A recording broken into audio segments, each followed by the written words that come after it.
Tori, you're up. Okay, I'm ready. You're ready? I'm ready. Okay. One solution to reducing the tax burden on residents is to increase commercial development within the city. How important is commercial development to you, and do you believe that to remain competitive with other locations, incentives are necessary, and should they be offered? Okay, this is a very similar question that I think we got on Gardner Edge. Yes, I would support abatements. All the other adjoining communities are giving them. If we don't give it, we can't be competitive. They're not going to come to our town. We have to be smart about giving them, though, and we want well-suited developments that will make Gardner continue to be a great place to live with our small town values. We definitely need increased businesses coming to town. With the 85% tax base of just the homeowners, we've got to have it. So we have kind of a tarnished reputation out there in the business community. So I think we need the abatements, and we need to aggressively pursue businesses coming to Gardner.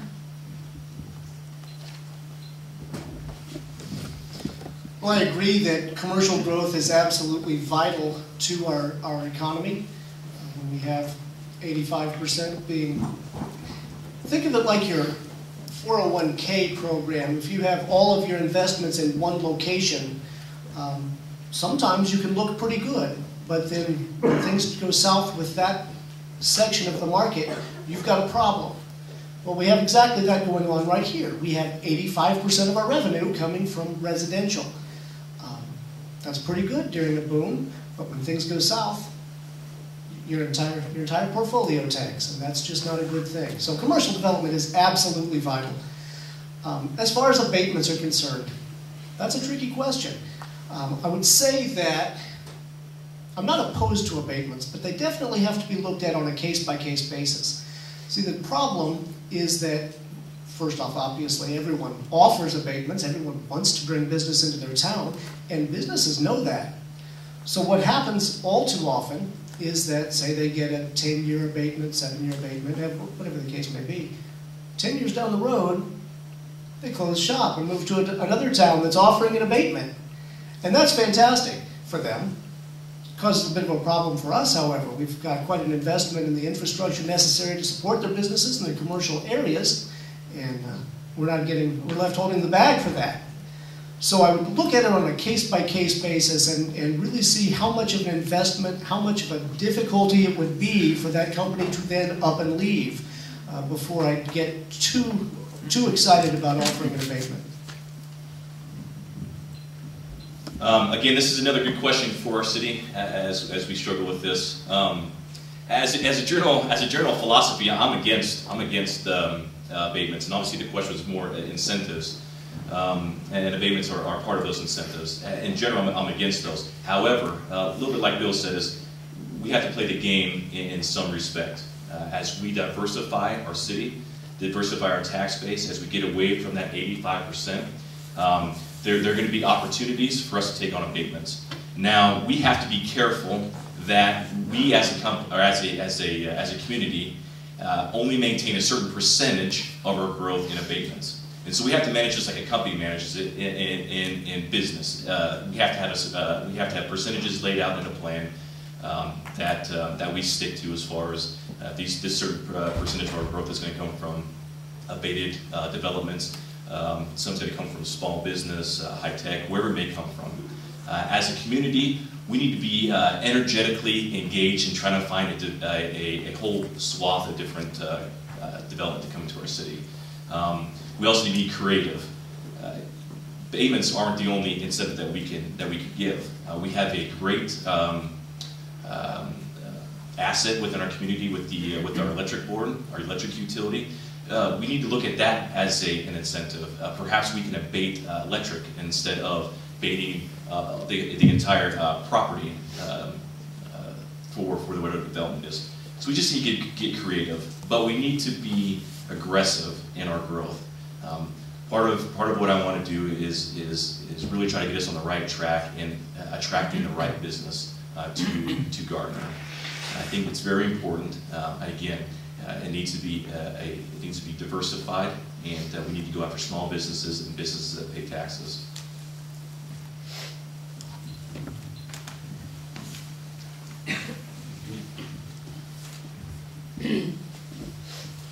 Well, I think Jared just said it very well. We need to go after businesses that pay taxes. I do not believe in corporate welfare.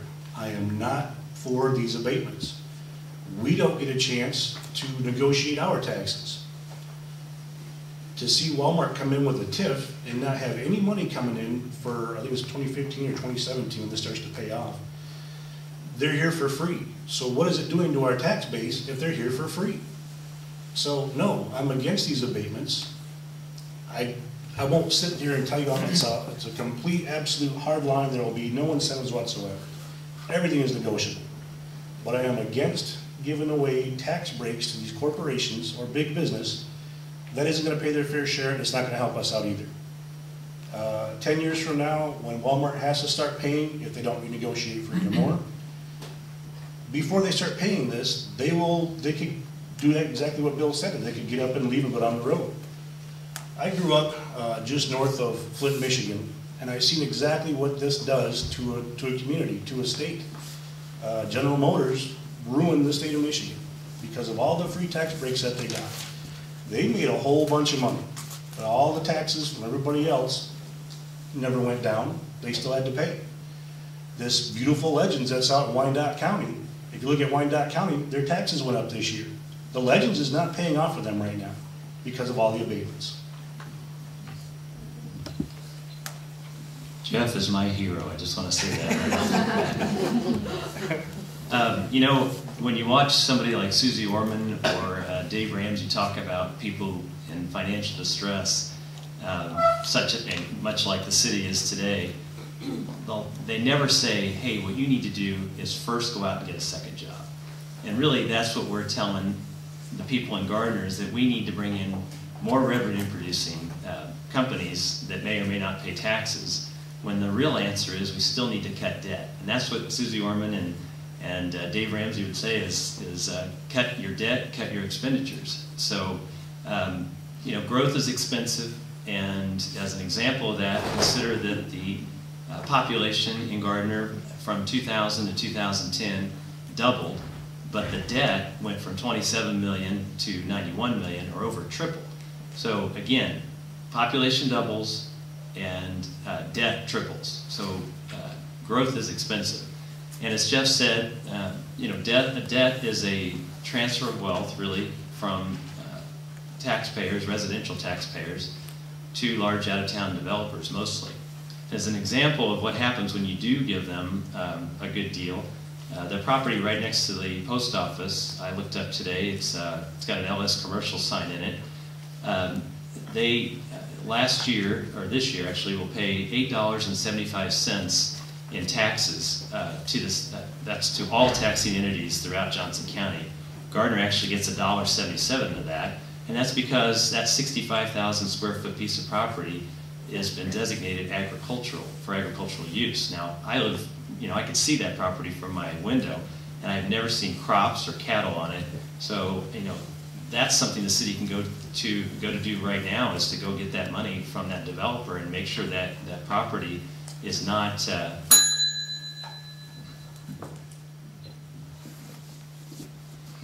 Well, this is a complicated question, but on the plus side, it allows me to get back to my introductory statement and say that, you know, I want to be here to help the city of Gardner grow, but reasonably and responsibly and sustainably for the next 4 years, hopefully.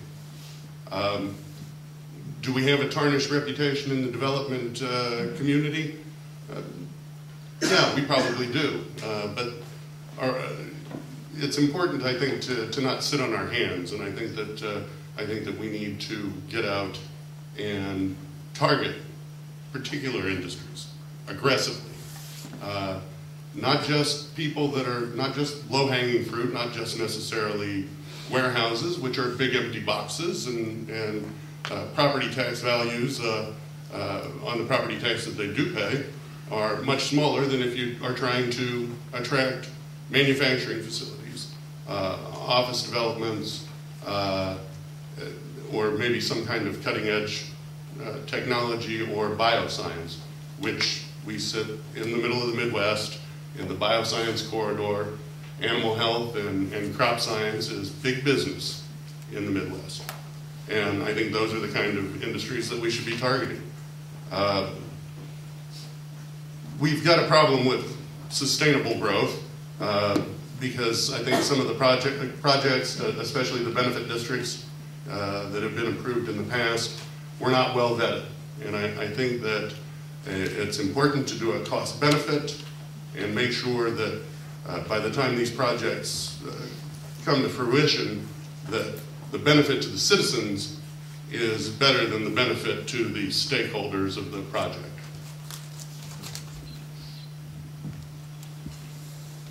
Steve, can you repeat the question, please? Certainly. One solution to reducing the tax burden on residents is to increase commercial development within the city. How important is commercial development to you, and do you believe that to remain competitive with other locations, incentives are necessary, and should they be offered? We are so blessed to be sitting here having this conversation about whether or not to give corporations abatements, because you go 60 miles south of here, there's a small town called Pleasanton, Kansas, and they're rolling up the sidewalks. When you go out 56 Highway and out towards Marion, Kansas, they got signs out there that says free land to developers. You know, I think we have a great opportunity here. Yes, I am for smart commercial development. I'm for being competitive with our surrounding cities like Olathe and Edgerton. If we don't go after them in a competitive way, pretty soon we'll be the Pleasanton, we'll be the Marion going, come on, somebody please come. And the 85%, the next council will be talking about, because it went up and we have more houses, but now it's 95% of the burden. So yeah, we need to diversify, we need to be smart about it, and be thankful that we can have these discussions in this conversation, because there's a lot of places that wishes they had the growth and some of the pains that we're trying to suffer through.